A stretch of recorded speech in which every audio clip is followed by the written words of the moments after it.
کہنا آسان تھا کہ اس نے اپنی محبت دفنا دی، مگر اپنے عشق کا کیا کرتا، اپنے اس دل کا کیا کرتا جو وفا کی طرف بار بار چلا جاتا تھا۔ وہ تو ایک ہفتہ بمشکل گزار پایا تھا، اسے دیکھے بغیر زندگی کیسے گزارتا؟ اور اب وہ ملی بھی تو کس حالت میں تھی؟ ڈاکٹر کے باہر آنے پر وہ ان کی طرف لپکا۔ ڈاکٹر، وہ شی از فائن ناؤ۔ ڈاکٹر کے الفاظ اس کے سلگتے دل پر ٹھنڈی پھوہار کی طرح پڑے۔ وہ دونوں جلدی سے اندر گئے، جہاں وفا نقاہت زدہ سی لیٹی تھی، جبکہ اس کے ایک ہاتھ میں ڈرپ لگی تھی۔ اس کی یہ حالت دیکھ اسفند کو اپنے دل میں سوئیاں چبھتی محسوس ہوئیں۔ کیسی ہو رخ میری جان؟ ایشل نے بے تابی سے پوچھا، جبکہ اس نے اس کے جواب میں ایک نظر اسفند کو دیکھا، جس کی بے چینی اور بے تابیاں اس کی آنکھوں سے عیاں ہو رہی تھی۔ ٹھیک ہے اب کو تم نے بچایا نا؟ وفا نے ایشل کو جواب دیتے اسفند سے پوچھا۔ ایک دوست کو دوست نہیں بچائے گا تو کون بچائے گا؟ اور ویسے بھی میں ابھی دھرتی کا بوجھ کم نہیں کرنا چاہتا تھا۔ اس نے جلدی اپنے اوپر شوخی کا خول چڑھاتے ہوئے شرارت سے وفا کو کہا، تو وفا اس کی بات سن کر مسکرا دی۔ او ماڑا، کہاں کہاں نہیں ہم نے تم کو ڈھونڈی، اور اب تم ہم کو اب ملی۔ وفا کی بشاشت اسے دیکھ کر ہی لوٹ آئی تھی، اسے اپنا دوست جو مل گیا تھا۔ لیکن میں اور مومن کل واپس جا رہے ہیں، اس نے اپنا دکھ چھپاتے مسکراتے ہوئے بتایا۔ مگر کیوں؟ یہاں 1 سال کیسے رہے گا؟ وفا کی آنکھیں جھٹ آنسوؤں سے بھری تھیں، جسے دیکھ کر اسفند بے چین ہوا۔ ایسی بھی بات نہیں، ہم رابطے میں رہیں گے نا، تم ٹینشن مت لو، میں ملنے آتا جاتا رہوں گا۔ مگر وفا کی اداسی کم نہ ہوئی۔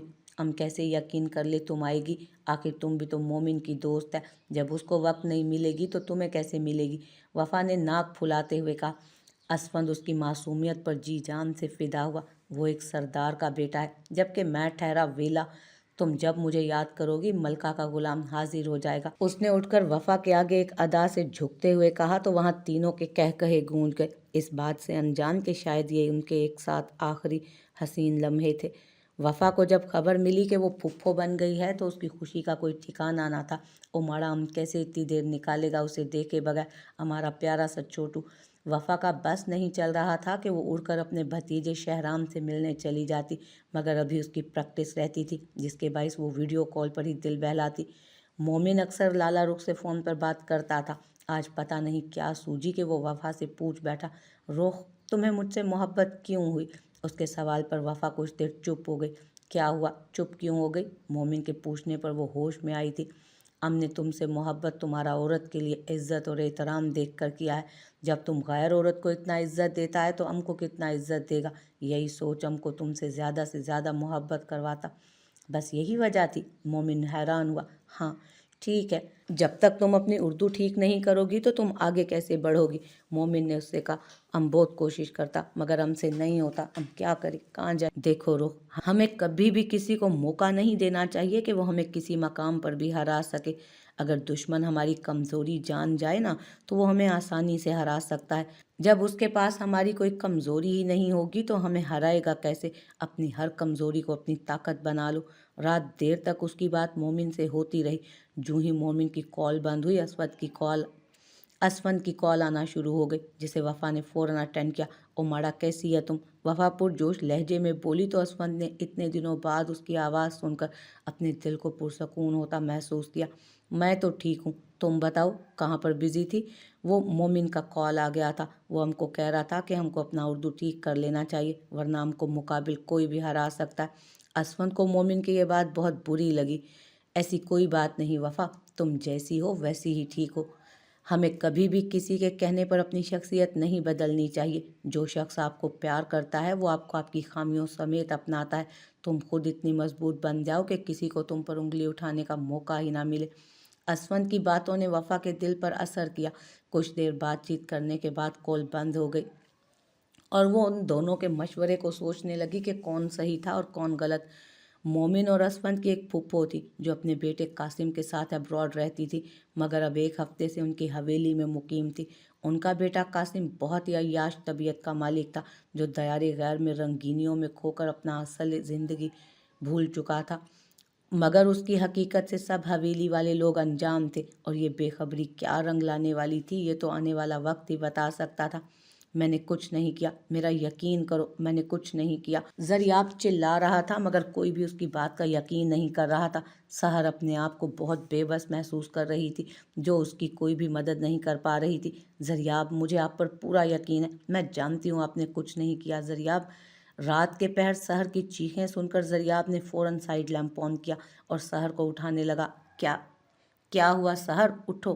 زریاب کے اٹھانے پر وہ ہڑبڑا کر اٹھی اور خواب سمجھ کر شکر کا سانس لیا۔ زریاب آپ ٹھیک ہے نا؟ آپ کو پتہ ہے میں کتنا ڈر گئی تھی، یہ سوچ ہی اتنی جان لیوا تھی کہ اس کا زریاب اس سے دور ہو رہا تھا۔ میں ٹھیک ہوں سحر، مجھے کچھ نہیں ہوا۔ اس نے ایک نظر بیبی کاٹ میں لیٹے اپنے بیٹے شہرام کی طرف دیکھتے ہوئے کہا تو سحر کا دل پرسکون ہوا، مگر کب تک؟ اس کے دل میں انجانا سا ڈر بیٹھ گیا تھا، مگر وہ اس بات سے انجان تھی کہ یہی ڈر اس کے سامنے حقیقت بن کر آ کھڑا ہوگا اور وہ کچھ کر بھی نہیں پائے گی۔ اسفند یار اور مومن کو گئے 6 ماہ بیت چکے تھے، وقت بہت تیزی سے گزرا تھا۔ وفا مومن کی کچھ دیر پہلے آنے والی کال کی بابت سوچ رہی تھی۔ مومن بضد تھا کہ وہ اسے گھر والوں کے بارے میں بتائے تاکہ وہ رشتہ لے کر جا سکے، مگر حیات ٹال مٹول سے کام لے رہی تھی کیونکہ وہ اپنی پریکٹس کمپلیٹ کرنا چاہتی تھی۔ ان دونوں کی دوری نے انہیں مزید نزدیک کر دیا تھا۔ اب مومن کا اس کے بغیر گزارا ناممکن تھا، تبھی وہ وفا سے اپنی بات منوانے کی کوشش کر رہا تھا، مگر وفا بضد تھی جس کی وجہ سے وہ خاموش ہو جاتا۔ وہ پتہ نہیں کتنی دیر انہی سوچوں میں ڈوبی رہتی جب باہر دروازہ نوک ہوا۔ اس نے دروازہ کھولا تو وارڈن اسے ایک خط پکڑا گئی، جسے وہ اپنی حیرت چھپاتے ہوئے اندر لے گئی، ساتھ میں ایک ڈبی بھی تھی۔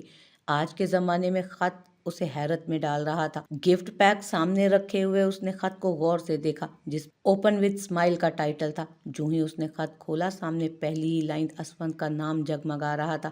اس نے دلچسپی سے پہلی سطر پڑھنا شروع کی۔ السلام علیکم، کیسی ہو مس پٹھانی؟ امید ہے ٹھیک ہی ہوگی۔ جس کے مجھ جیسے دوست ہوں وہ کیسے برے حال میں ہو سکتا ہے؟ اس بات پر وہ کھل کر ہنسی۔ اب تم سوچ رہی ہوگی کہ میں نے اتنی دیر رابطہ کیوں نہ کیا، کیونکہ میں تمہیں خط لکھنا چاہتا تھا، اور خط ملنے کا مزہ تو تب ہے جب لمبے عرصے تک بات نہ کی ہو۔ اور ایک بات، اس پیکٹ میں موتی چور کے لڈو ہیں، امی نے اپنے ہاتھوں سے بنائے ہیں۔ تم نے کہا تھا نا کہ تمہیں لڈو بہت پسند ہے، تمہاری پسند کی چیزیں امی سے بنوائی۔ اسے اب بھی یاد تھا کہ اس نے ایک دفعہ اسفند کو کہا تھا کہ اسے خط لکھنے اور ریسیو کرنے کا بہت شوق ہے۔ میرا بہت دل کرتا ہے پرانے زمانے کی طرح مجھے بھی کوئی خط لکھے، میں بھی کسی کے خط کا انتظار کروں، میں بھی اس خط سے اس خلوص اور محبت کو محسوس کروں جس سے اسے لکھنے والے نے لکھا ہو۔ آج اسفند سے ملنے والے خط کو پیار سے وفا نے آنکھوں سے لگایا اور ایک لمبی سانس کھینچ کر اس کی خوشبو محسوس کرنا چاہی۔ کتنا منفرد ہوتا ہے نا وہ احساس، جب کوئی آپ کی پسند کا خیال رکھے اور آپ کی چھوٹی سی چھوٹی بات کو بھی اہمیت دے۔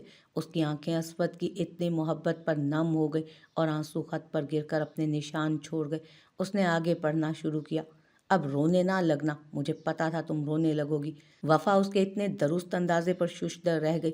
اب اس کو کون بتاتا، سچے عاشق دور بیٹھے محبوب کے دل کا حال جان لیتے ہیں۔ اب باقی باتیں بعد میں، کھاؤ، خوش رہو، اور کھانے کے بعد مجھے کال کرو، کیونکہ اب میرا نمبر تمہیں بند نہیں ملے گا۔ ویسے بھی کافی عرصے سے کسی خوبصورت دوشیزہ کی کال نہیں آئی، تمہاری چھچھوری گنڈی۔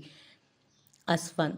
آخری لائن پڑھ کر وہ کتنی دیر ہنستی رہی۔ اس نے وہ خط بارہا پڑھا۔ آج کا دن اس کے لیے یادگار بن گیا تھا۔ آج یونیورسٹی میں کلچرل ڈے تھا، جہاں سب اپنی اپنی ثقافت کا لباس پہنے گھوم رہے تھے۔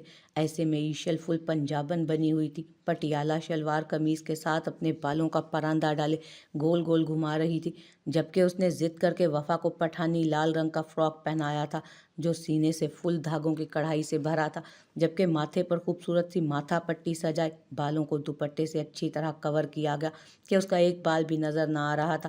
وفا کے نانا کرنے کے باوجود بھی اس کو ہلکا پھلکا وہ تیار کر چکی تھی، اور اتنے میں ہی وہ دلوں کا چین لوٹ رہی تھی۔ آج بالکل وہ ایک پٹھانی گلاب لگ رہی تھی۔ جو بھی ان کے پاس سے گزرتا ایک دفعہ تو لازمی مڑ کر ان کو دیکھتا، جبکہ لڑکیاں تو اس کا گال چھو کر تعریف بھی کر جاتی، جس پر اس کے گالوں پر گلال ٹوٹ کر بکھرتا۔ ہائے یار، تم کتنی خوبصورت لگ رہی ہو۔ ایشل نے فدا ہوتی نظروں سے اسے دیکھا۔ چلو ایک دو تصویریں بنوا لو، ذرا مومن کو بھی تو بھیجیں۔ مگر وفا نے اسے گھوری دکھا کر چپ کرایا اور وہ دونوں گراؤنڈ میں چلی گئیں، جہاں اسٹیج پر سب اپنے اپنے کلچر کو ریپرزینٹ کر رہے تھے۔ مومن کمرے میں کھڑا اپنے کچھ دن پہلے ہونے والی باتیں یاد کر رہا تھا جو اسفند اور اس کے درمیان ہوئی تھیں۔ اسفندیار تم نے بتایا نہیں جس لڑکی کو تم پسند کرتے تھے اس کا کیا بنا، کہاں ہے وہ؟ مومن نے اسفندیار سے دریافت کیا تو کچھ پل کے لیے وہ گڑبڑا گیا، پھر بولا وہ اب میری نہیں رہی، وہ کسی اور سے محبت کرتی تھی، اس لیے میں نے اس کی خوشی کو اپنی خوشی جانا اور اسے اس کے حال پر چھوڑ دیا، کیونکہ میں اسے دکھ میں نہیں دیکھ سکتا۔ اسفند نے جب ٹوٹے لہجے میں کہا تو مومن کو اس کی آواز قرب زدہ لگی۔ کیوں؟ تو ایسا کیوں کہہ رہا ہے؟ اگر تیری جگہ میں ہوتا تو اسے اٹھا لاتا، کیونکہ جو میرا ہے وہ صرف میرا ہے، تو نے اسے کسی اور کے لیے چھوڑا ہی کیوں؟ مومن نے غصے سے اسے پوچھا۔ میں صرف اس سے پیار ہی نہیں کرتا بلکہ اب تو وہ میرا عشق بن چکی ہے، اور تمہیں تو پتہ ہے عشق لامحدود ہوتا ہے جس میں کوئی حد نہیں ہوتی، اور میں اسے حد بند نہیں کرنا چاہتا جہاں وہ ایک قیدی کی طرح رہے اور کھل کر جی نہ پائے۔ میں اسے آزادی فراہم کرنا چاہتا ہوں جہاں وہ خود بھی خوش رہے اور اس کی خوشی میں بھی خوش رہوں۔ بہت قسمت والے لوگ ہوتے ہیں وہ جنہیں پیار نصیب ہوتا ہے ان کا۔ اسفندیار نے مومن کی طرف دیکھتے رشک آمیز لہجے میں کہا۔ مومن کو اس کی سوچ بہت اعلیٰ ظرف لگی تھی۔ خیر تم بتاؤ، تمہاری محبت کا کیا سین ہے؟ خوش تو ہو تم؟ خوشی تو بہت چھوٹا لفظ ہے، میں تو بہت زیادہ خوش ہوں، جسے چاہا اسے میں نے پا لیا۔ مومن میری ایک بات یاد رکھنا، جو چیز آسانی سے مل جائے اس پر ہمیشہ شکر کرنا چاہیے، کیا پتہ وہ کتنی کٹھنائیوں اور قربانیوں کے بعد آپ کے پاس آئی ہو، کیونکہ محبت میں آزمائش شرط ہے، چاہے وہ شادی سے پہلے ہو یا شادی کے بعد۔ اسفند یار وہ میرا سب کچھ ہے، اس کے لیے میں کسی بھی حد تک جا سکتا ہوں۔ اس کے لہجے سے اسفند کو خوف محسوس ہوا۔ مومن یہ تمہاری محبت نہیں جنون ہے جو تمہارے لہجے میں بولتا ہے، دھیان رکھنا کہیں یہی جنون تمہاری محبت کے لیے آزمائش نہ بن جائے۔ وعدہ کرو مجھ سے کہ کبھی اپنی محبت پر کوئی آنچ نہ آنے دو گے، کیونکہ اگر محبت ایک دفعہ کھو دو تو وہ دوبارہ آپ کی زندگی کا رخ نہیں کرتی۔ اسفند یار نے مومن کے آگے ہاتھ بڑھا کر وعدہ لینا چاہا، جس پر مومن نے ایک آئی براؤ اچکا کر اسے دیکھا۔ وعدہ رہا، اپنی محبت پر کوئی آنچ نہیں آنے دوں گا۔ مومن نے اس کے ہاتھ پر ہاتھ رکھتے وعدہ کیا، مگر اسفند یار یہ بھول گیا تھا کہ وعدے تو ٹوٹنے کے لیے ہوتے ہیں۔ اچھا تم نے تو مجھ سے وعدہ لے لیا، مگر تم مجھے کیا دے سکتے ہو؟ مومن نے اسے شرارت سے دیکھتے ہوئے کہا، جس پر اسفند یار ہولے سے مسکرا دیا اور بولا، میں نے تو تمہیں اپنی سانسیں دے دی ہیں، اور کیا چاہتے ہو مجھ سے؟ اسفند کے لہجے میں ہلکا سا شکوہ تھا۔ مومن سمجھا اسفند یار اپنی دوستی کی بات کر رہا ہے، جس پر اس نے اس کو گلے لگا لیا۔ میں نے تو تمہیں اپنی زندگی کی سب سے بڑی وجہ اپنا عشق دے دیا ہے مومن، تم کیا جانو میں نے تمہارے لیے کون سی قربانی دی ہے؟ اسفند یار دل میں بولا اور ضبط سے آنکھیں میچ گیا۔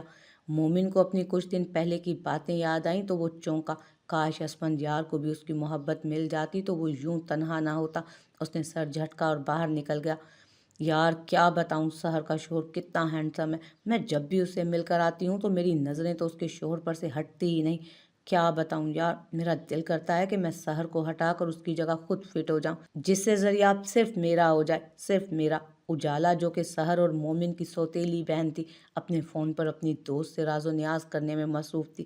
وہ یہ بھول بیٹھی تھی کہ وہ اپنی بہن سے ہی حسد کرنے جا رہی ہے، چاہے وہ سوتیلی ہی کیوں نہ ہو۔ باہر موجود شخص نے اس کی لفظ بلفظ گفتگو سنی اور اسے اپنا اگلا مہرہ مل چکا تھا۔ اپنے شیطانی عمل کو سوچ کر اس کے چہرے پر شیطانیت بھری مسکراہٹ چھائی تھی۔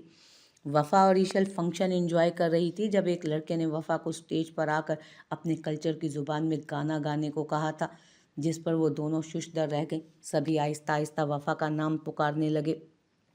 وہاں سب وفا کو لالا رخ کے نام سے جانتے تھے۔ Please Rukh come on the stage. بار بار اپنے نام کی پکار پر وفا کا جسم بری طرح کپ کپانے لگا، جبکہ ایشل بھی پریشان ہوئی۔ رخ کول ڈاؤن، کچھ نہیں ہوتا، اٹس جسٹ اے سانگ۔ اتنی دیر میں وفا پر سپاٹ لائٹ آ ٹھہری، اب بچنے کا موقع نہ تھا، اسے کھڑا ہونا پڑا۔ سب کی نظریں اسی پر تھیں۔ جب اس نے روزی کو اپنی طرف تمسخرانہ نظروں سے دیکھتے پایا، لمحہ لگا تھا اسے سمجھنے میں کہ یہ روزی کی ایک چال ہے تاکہ وہ سب کے سامنے اسے نیچا دکھا سکے۔ غصے سے وہ سرخ پڑ گئی، پٹھانوں کا غصہ اودھ آیا تھا۔ تن فن کرتی وہ سٹیج پر پہنچی، ساتھ ہی ایشل بھی تھی، مگر سٹیج پر پہنچتے ہی اس کا سارا کانفیڈنس بری طرح ڈاؤن ہوا۔ اب اتنے لوگوں کے سامنے اسے گھبراہٹ ہونے لگی۔ ایشل نے وفا کے کہنے پر ایک پشتو بیک گراؤنڈ میوزک لگوایا اور نیچے اتر گئی، جبکہ سب بار بار اس کا نام پکار رہے تھے۔ وہ اب بھی چپ تھی۔ رخ یو کین ڈو، بولو۔